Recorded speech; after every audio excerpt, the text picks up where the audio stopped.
Hello and welcome to every Sunday morning at 11 a.m. You will have seen hashtag Mar. You may even have seen hashtag Peston. Once again, a far more interesting show than the BBC's fare. You may even have had time to read the Sunday smears. And if you did, you'll know it's another Sunday breakfast of double standards and hypocrisy. The double standards, the hypocrisy of the so-called mainstream media in Britain, and no doubt in other countries too, simply takes the breath away. Let's start with Andrew Marr, the erstwhile Trotskyite. He once sold me a Trotskyite newspaper. He was an erstwhile Scottish nationalist too, but now he's a mere lickspittle, a very highly paid one, of the British political establishment.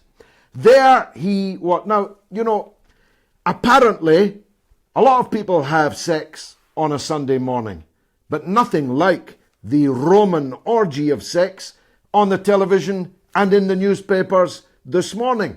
And there was Andrew Marr, clucking like a maiden aunt.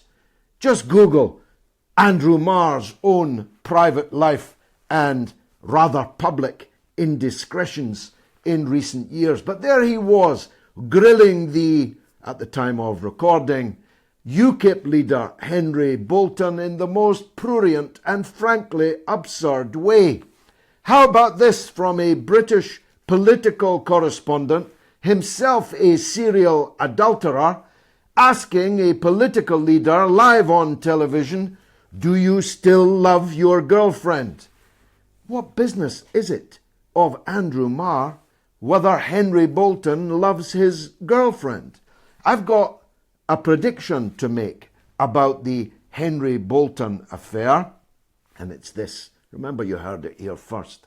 I think that Henry Bolton is going to win his emergency general meeting Calvary that he faces later this week. Not least because of the hypocrisy and double standards of his persecutors. Now, on the subject of hypocrisy and double standards, the newspapers are absolutely jam-packed with attacks on Oxfam, attacks on the broader aid community, with the very clear political agenda of supporting Jacob Rees-Mogg, who tripped up Downing Street earlier this week in his double-breasted pyjamas to hand in a petition of 100,000 to Number 10 to try and end the British aid budget. Now, there's something pretty repugnant about a vastly rich man who claims to be a devout Roman Catholic seeking to withdraw money from the poorest people on the planet, about which more later. Organised by the Daily Express. Hey presto, is henceforth a left-wing pro-Labour paper. How does that actually work? Do all the disgusting, trashy, right-wing hacks currently working at the Daily Express suddenly get sacked and replaced by pro-Labour progressives? Or, more likely, do the trashy right-wing hacks metamorphose overnight from a slug into a butterfly and start writing pro-Jeremy Corbyn, pro-Labour material? But the general attack following the revolting revelations of the Rabelaisian orgies by aid workers and volunteers, it's said, is a much more sinister and deeper reactionary attack on our engagement. Where that came from. Haiti was looted. The $15 billion aftermath of the Haiti earthquake was looted by all kinds of people. Some of them very important and powerful people indeed. The Clinton Foundation was deeply involved in the looting of. Had a cigar or two at any of these Rabelaisian orgies that are described, I wouldn't be surprised, but he's not the target. The Clintons are not the target of this attack. It's Oxfam, probably the most progressive, the most, yes, left-wing aid agency operating anywhere in the world. The biggest hypocrites of all. Headline: murdered MP's husband in sex abuse scandal. Murdered woman MP. Her husband is in a sex abuse scandal. What is the sex abuse scandal? A top Joe Cox's partner to police for indecent assault. Top US official is, although the Mail on Sunday could have told us, perfectly legally, but chose not to do so. I don't know if she's still a top US official, in which case pray for her as she struggles to cope under the presidency of Donald J. Trump. It was, it's true, reported to police, but the police neither interviewed, questioned, or even contacted the late Joe Cox's husband about the allegations, which were, it would appear, the groping on the backside and on the stomach of the top US official. Now, I don't know Joe Cox's widower. I didn't know Joe Cox. Neither of them, from what I know, are of the same political stripe as me. Not my cup of tea, Gov. But I don't believe that an allegation on which the police at Harvard did not even contact the person being reported should be a front page splash under such an incendiary headline as that. Now, I've been in many disaster areas, many war zones. I was once briefly for 4 years in the aid business.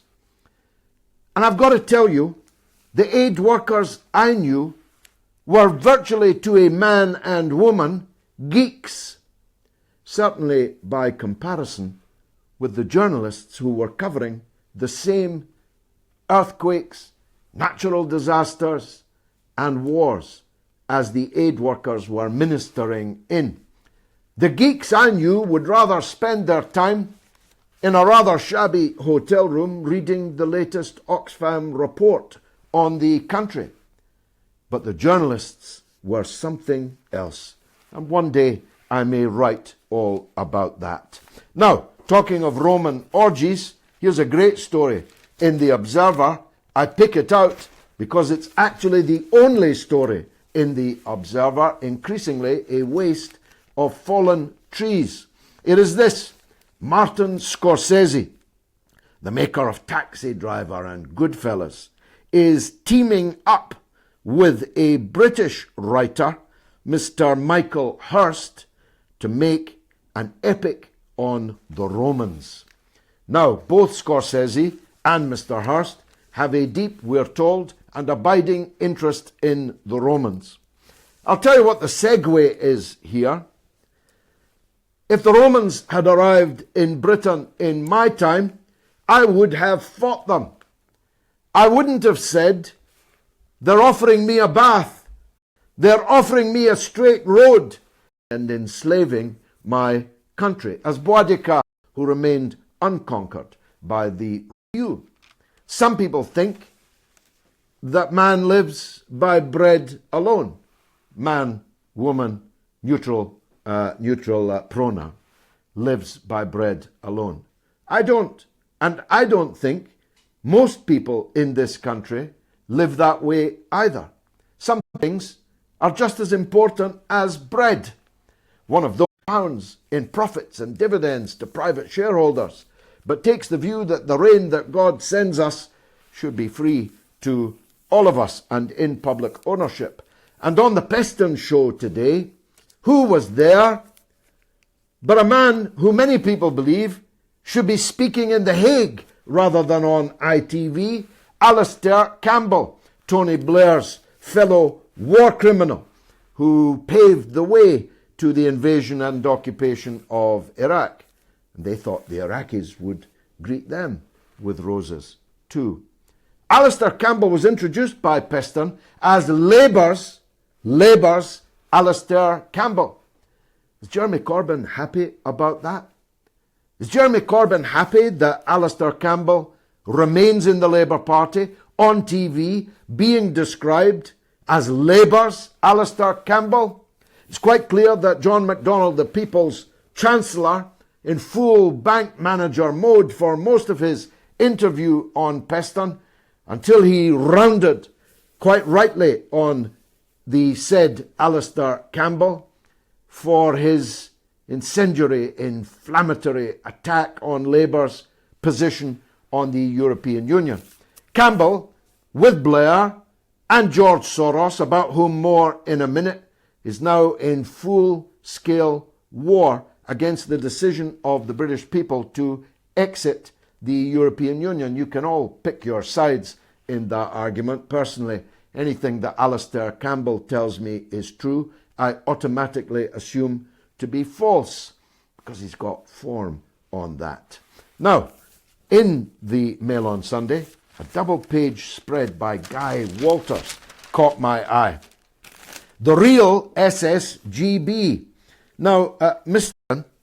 A show on Thursday called Nazi Victory, the Post-War Plan.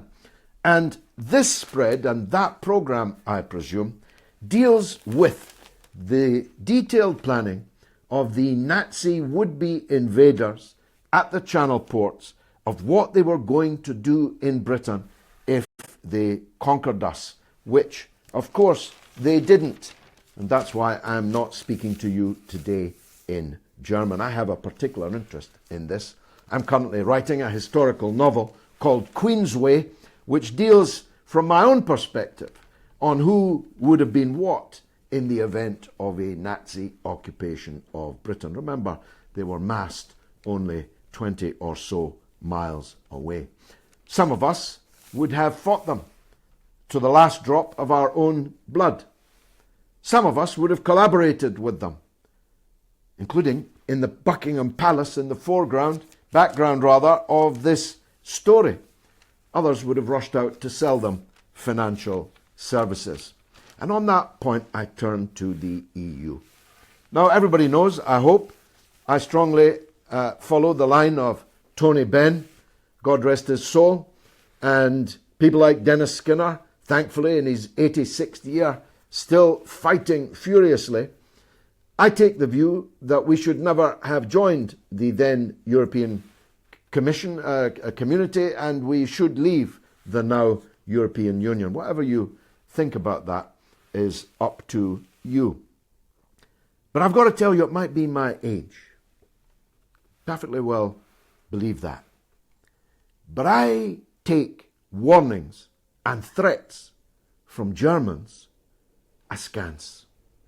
The words Schnell and Achtung don't ring sweetly in my ears.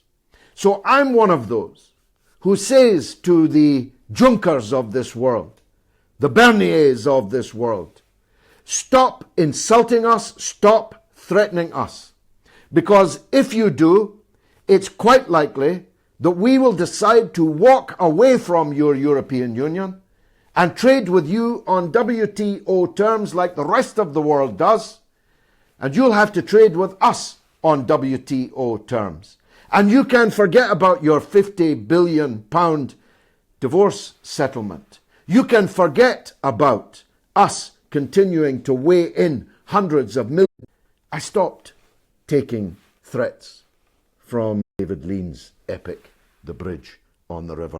The Sunday Times runs instances, at least, of sexual abuse, and even under the age of consent, and therefore I have a poor opinion of the aid business, not least because I've worked in it. I think that most NGOs effectively play the role of extending colonial power in the poor countries in which they work. That's just my take on it. But of all the agencies in the world of whom that is least guilty, Oxfam, the one they're currently trying to destroy, is the least guilty. Now, finally, the Sunday Telegraph was viciously attacked in the course of this week, the Telegraph Group, for their revelation, although there was no need to reveal it, it was a matter of public record, about George Soros, a Hungarian refugee from Nazi occupation of Hungary, and a man who saw the Holocaust taking shape before his very eyes. George Soros escaped, came here, I think, to Britain, though now he is an American citizen. He made, I presume, hundreds, certainly scores of billions of pounds as a currency speculator. He bled vast sums of wealth from exploiting other people's economic miseries, including our own. He's said to be the man that broke the Bank of England when mortgage rates in this country went up to 15% in Black Wednesday, in the debacle of the Black Wednesday, the ERM fiasco, which helped to hole fatally the John Major government and brought down the Chancellor at the time. That ERM business and the Black Wednesday made George Soros a very considerable fortune. So there's no reason for us to love him. There's no particular reason for us to hate him. As multi-billionaires go, frankly, he's better than most of them. It's certainly completely impermissible to hate George Soros because he's a Hungarian. It's even more impermissible and repugnant to hate George Soros because he's Jewish. It's even silly to hate him because he's a currency speculator, because there are plenty of currency speculators. Here's why I condemn George Soros. There was lots of foreign interference in the Brexit campaign. There was the 72 pence that some Russians spent on 3 advertisements on Facebook. There was the 924 tweets, that's 0.00005 of all tweets during the Brexit campaign on Brexit emanating from Russian accounts. Not the Kremlin, not President Putin, not the Russian state, but from Russians. 924. That's foreign interference. Then there was the 500,000 donated by the piratical American finance capitalists, Goldman Sachs, and the even more piratical J.P. Morgan. That's foreign interference. Then there was President Obama's visit to London to threaten us. Yes, threaten us. Everyone's favourite liberal darling came to Downing Street to threaten us. That if we had the temerity to vote to leave the EU, he would put us, quote unquote, to the back of the queue in any future trading relationships between Britain and the United States. Even Bill Clinton came and promised us a cigar if we did the bidding of the oligarchies of the earth and the oligarchy here in Britain. So there was a lot of foreign interference in the run-up to the Brexit referendum. George Soros's, now the best part of £1 million, donated to the campaigns to wreck Brexit, is different in 2 respects. First of all, it's in quantum by far and away the biggest example of foreign interference. But worse than that, this is not foreign interference before the fact, to influence how the vote should go, to wreck the result that actually happened. Now, this is possible. And I'll give you an example in a minute of how so. But it's not the same thing as in Eastern or Central Europe, Mr. Soros. We're perfectly capable of governing our own affairs.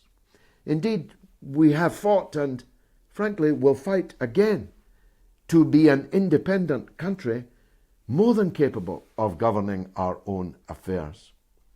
This is effectively a coup that you are involved in, a foreign-financed coup, making it 10 times worse.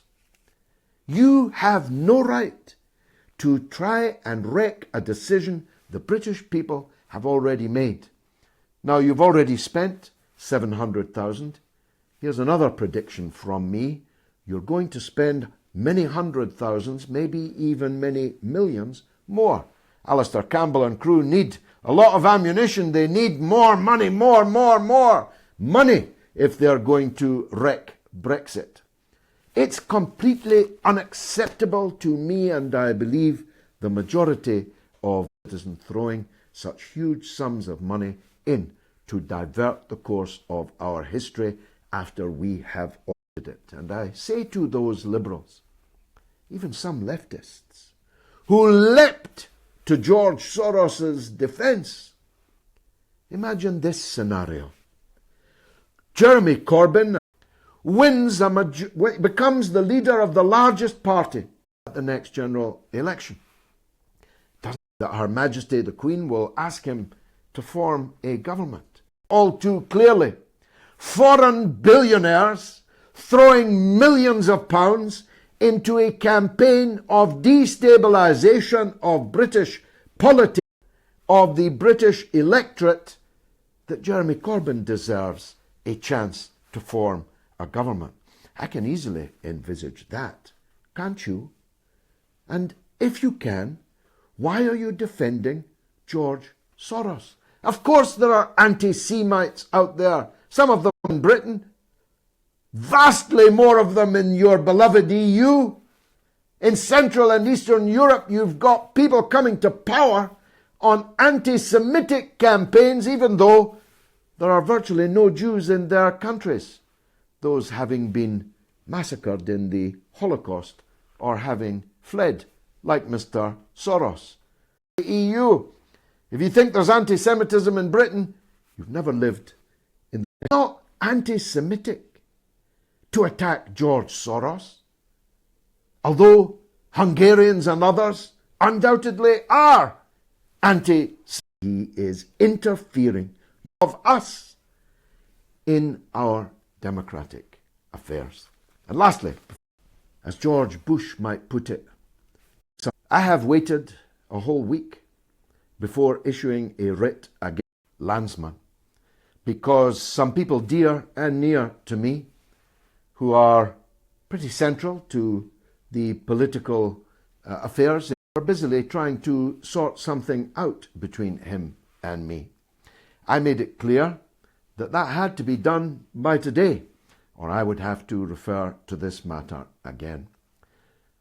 John Landsman, you don't settle on the extremely moderate terms that I have shown you. This matter will go all the way to trial. I am not, and prove it. Being against Israel is not being against Jews. Many Jews are against Zionism.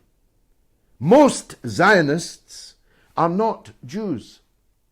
Many Zionists don't even like Jews. I have exactly the same views on Israel and Zionism as your leader, Jeremy Corbyn, does. I have never believed, thought, or said anything that Jeremy Corbyn has not said. That's why, if this goes to trial, he'll be my star witness. Stand by, I will have an important announcement on the crowdfunding of this case over the next few days. John Landsman, don't misunderestimate me. Now, Gartry, have we got any comments? Have they been coming in? Well, on the back of that very clear message to Landsman, but for which we apologise. I'm very sorry. I thought there would be an improvement this week. Well, what's gone wrong? No, it's technical. So it's definitely not a conspiracy. It's just a technical issue. But we promise that next week. Well, you say that, but thousands. And me, we don't even have my 10-year-old son. So apologies for any shortcomings. Right, Heinz. anything behind the all-out attack on authorities on UN child abuse scandals? Is it to do The with UN attitude sex to scandals Israel? are 1,000 times bigger than the Oxfam scandal. Yeah. The behaviour of the areas, as I have seen with my own eyes, literally seen with my own eyes, is 1,000 times worse. Workers are, as I say, geeks in their tents reading the latest country report most of the time. I divert. Chris continued personal attack on Scotland and Celtic captains. Brendan Rodgers was right about one beside you in a trench. He's the kind of man, if you had to go tiger shooting, you'd definitely... Leave it to you. And Well, see you next week. How long have I got? A minute or so. A minute or so. Okay, I'm totally unaware. I apologise for them.